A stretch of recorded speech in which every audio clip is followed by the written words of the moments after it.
¿Sabías que el nombre Tamar aparece unas 2 veces en la Biblia? La primera la encontramos como la hija de David, pero no es de ella de quien o a quien vamos a conocer en este primer episodio de Para esta hora has llegado. La historia de esta mujer es una historia que nos da grandes enseñanzas, porque esta mujer estaba llena de determinación, una mujer que a través de lo que ella realizó, pues nos mostró y nos dejó una gran enseñanza para nosotros hoy en día, aunque para muchos lectores de la actualidad, algunos detalles de su historia pueden ser algo perturbadores, los detalles de su historia, ¿no? Sin embargo, pues creo que ya tienen alguna noción de quién más o menos estamos hablando, y sí, estamos hablando de Tamar, la nuera de Judá.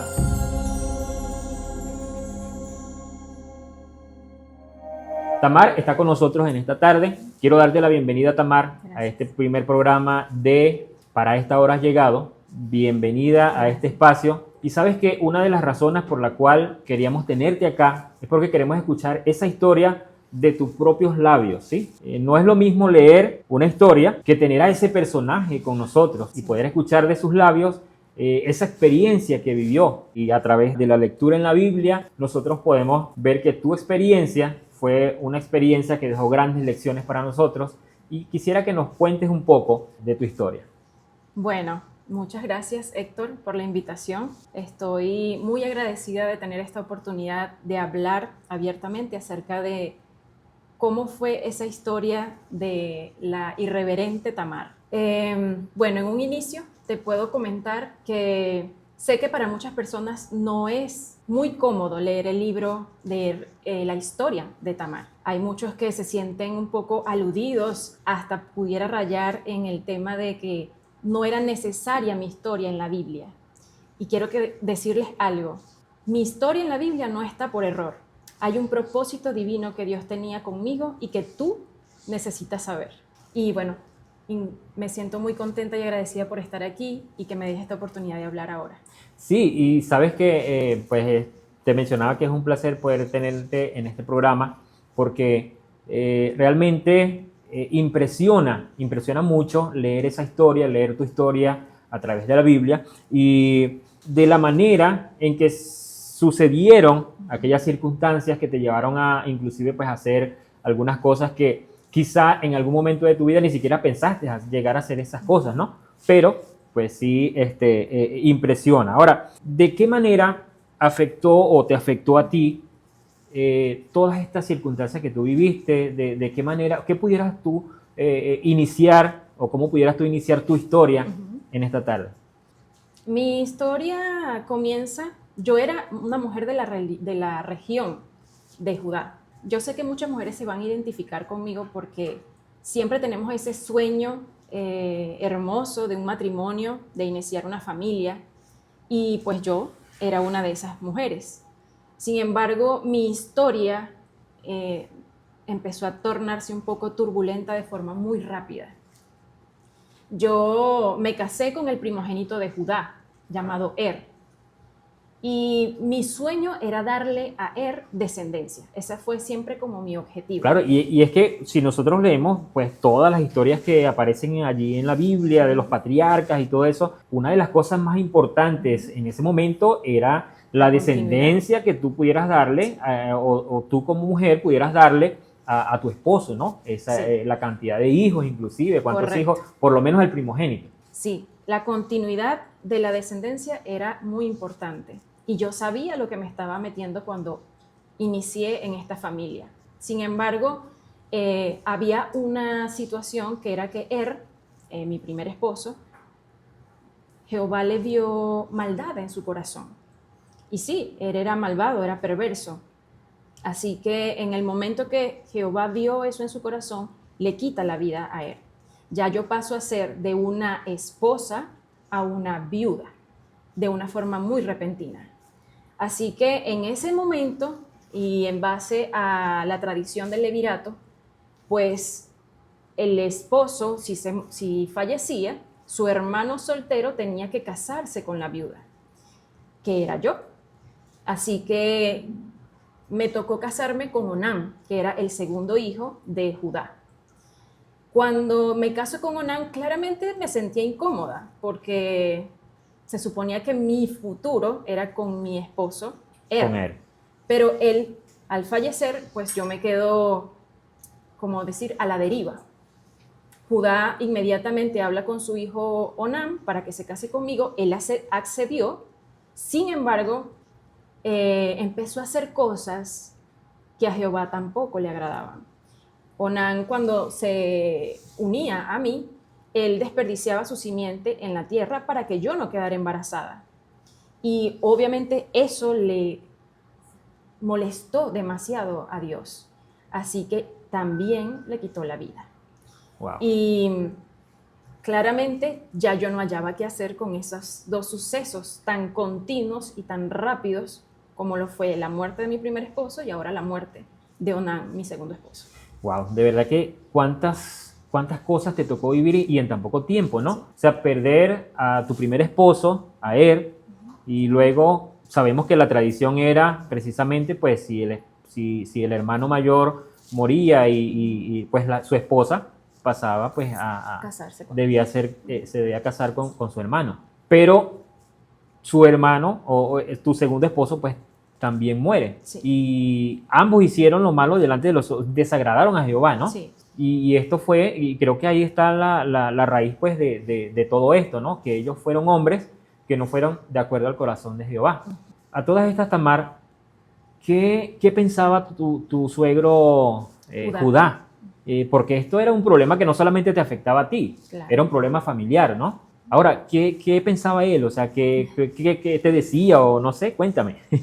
Bueno, el hecho de que dos de sus hijos hayan muerto con la misma esposa claramente le dio terror, porque él nunca pensó que el problema eran sus hijos, él pensó que el problema era yo. Y yo lo entiendo, porque es como tú tuvieras dos hijos, se lo entregas a una misma mujer y tus dos Y los dos hijos mueren. fallecen de una forma repentina.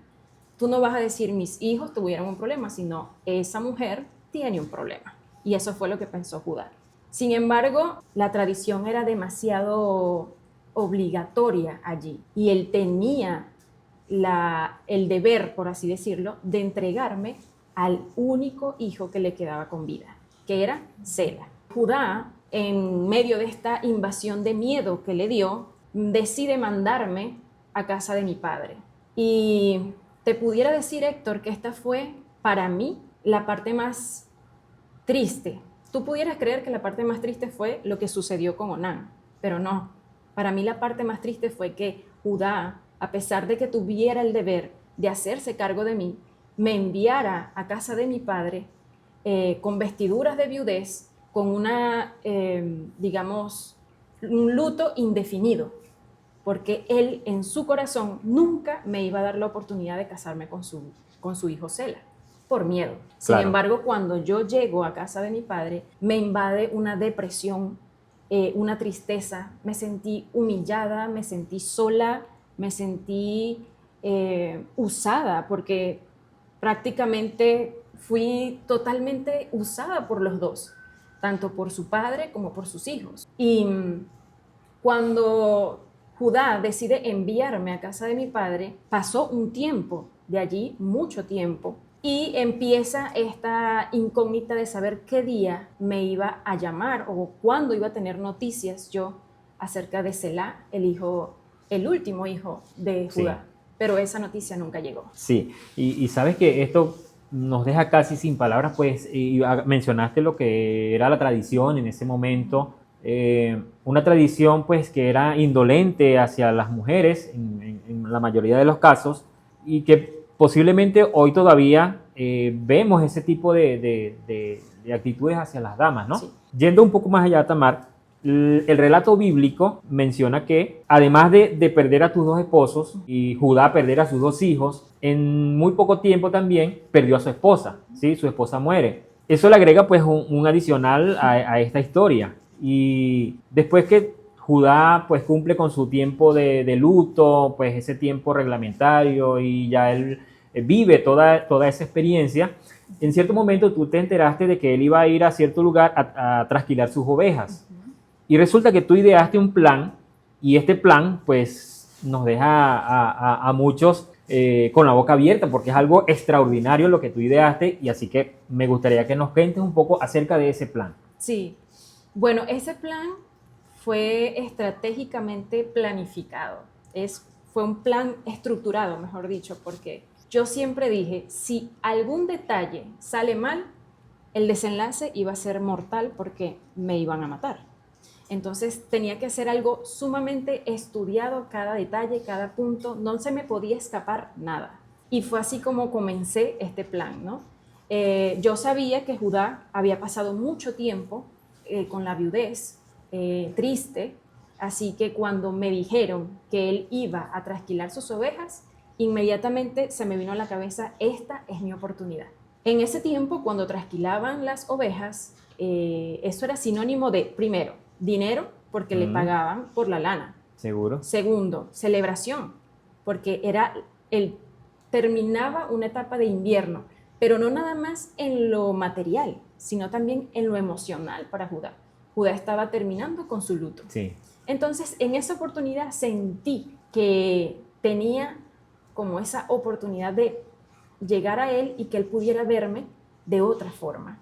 Obviamente, tenía que verme distinta, porque no me podía ver como Tamar. Él no podía saber que eras tú. Y cuando pensé, dije, bueno, me toca vestirme de prostituta. Me puse mi disfraz, mi velo, yo tenía mi velo en la parte de abajo, así que él no podía ver nada de mí, no me podía reconocer. Había algo muy importante que te quería comentar, Héctor, y es que en todo el tiempo que yo estuve esperando las noticias de Sela, yo respeté mi luto, yo seguí con mis vestiduras de viuda, en ningún momento me lo quité, pero nunca me resigné. Yo dije, en algún momento Dios me va a dar la oportunidad y me la dio.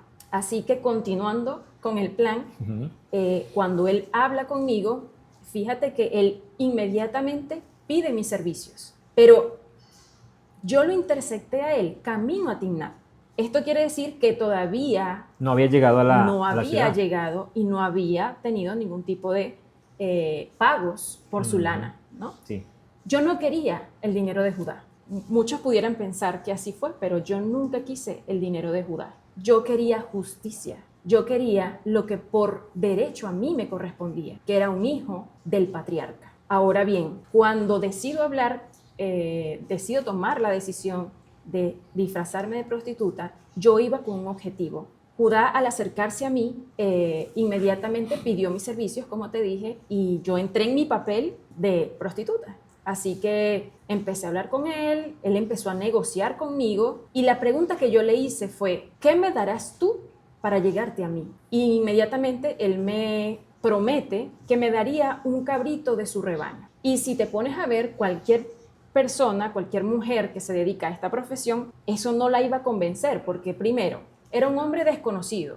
Segundo, ¿cómo sé yo que realmente tú me vas a dar a mí el cabrito? Entonces, no había seguridad. No había seguridad. Sin embargo, como yo no iba por eso, pues le dije, está bien, te lo acepto, pero quiero una garantía. Y en ese momento se me ocurrió pedirle lo que actualmente pudiéramos conocer como una cédula de identidad o una tarjeta de crédito. Claro. Así que le pedí que me diera su sello con su cordón y su básculo. Cuando él me dio su sello, su cordón y su báculo, inmediatamente supe que era mi salvoconducto, porque yo sabía que más adelante esto era lo que me iba a salvar a mí de una muerte súbita, porque no me iba a salvar, nadie me iba a salvar de ese desenlace. Si algo fallaba, yo tenía mi salvoconducto allí. Así que inmediatamente cuando él me da todos estos objetos, pues bueno, pasó lo que tenía que pasar.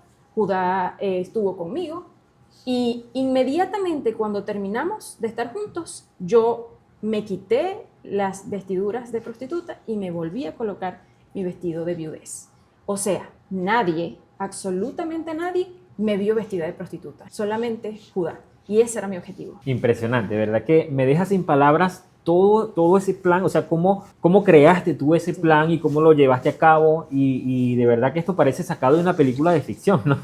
Entonces, Es impresionante, de verdad que sí. Ahora, el relato bíblico cuenta que definitivamente Judá cumplió con su palabra porque a través de su amigo te envió el cabrito, su amigo fue hasta la ciudad, resulta que buscó, no te encontró por ningún lado, preguntó, nadie conocía a tal prostituta por allí, o sea que no hubo rastros de ningún tipo para poder encontrarte. En ese sentido, el plan fue todo un éxito. Además de eso, quedaste embarazada también en ese preciso instante. Y mi pregunta en este momento sería, ¿consideras tú que valió la pena hacer todo este esfuerzo, pasar por diferentes humillaciones, todo ese proceso que tuviste que vivir, valió realmente la pena? Y además de eso, ¿cómo crees que tu historia pudiera ayudar a otras mujeres? Bueno, sí, realmente lo que tú dices es cierto. Él envía a su amigo a buscarme,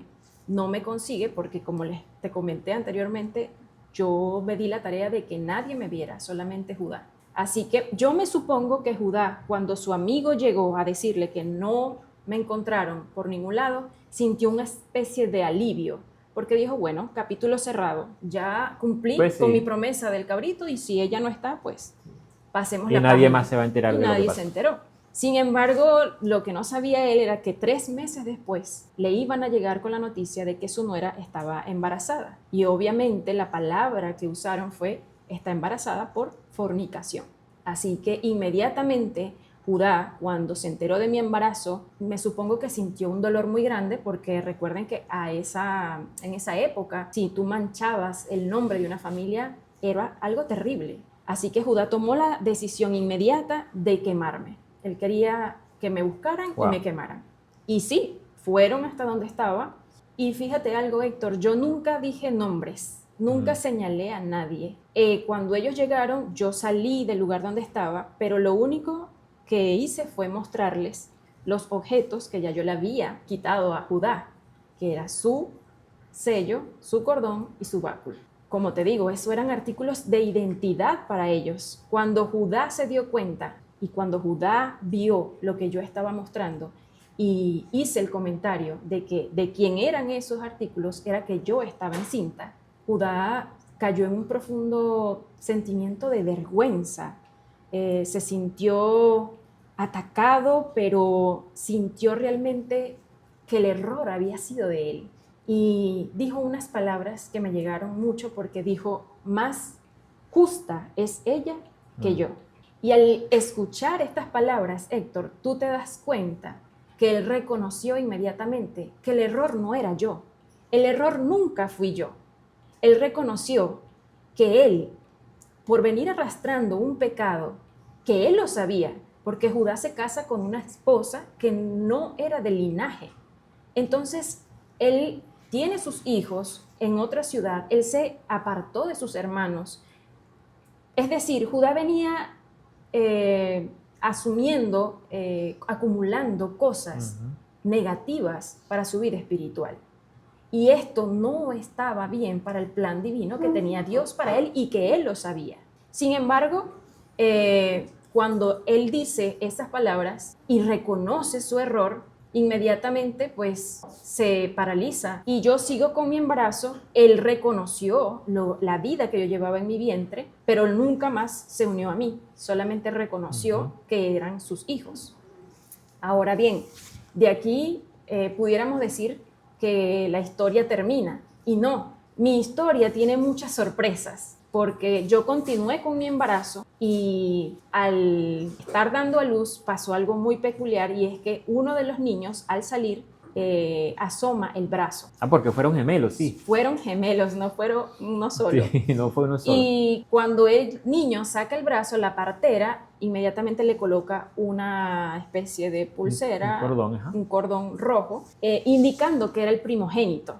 Pero esto no quedó aquí, porque el niño se vuelve a meter y el que sale primero es su hermano. Entonces por eso le coloqué a mi hijo Fares, porque es el que abre brechas. ¿Y quién iba a decir que este niño pues iba a tener una descendencia de reyes?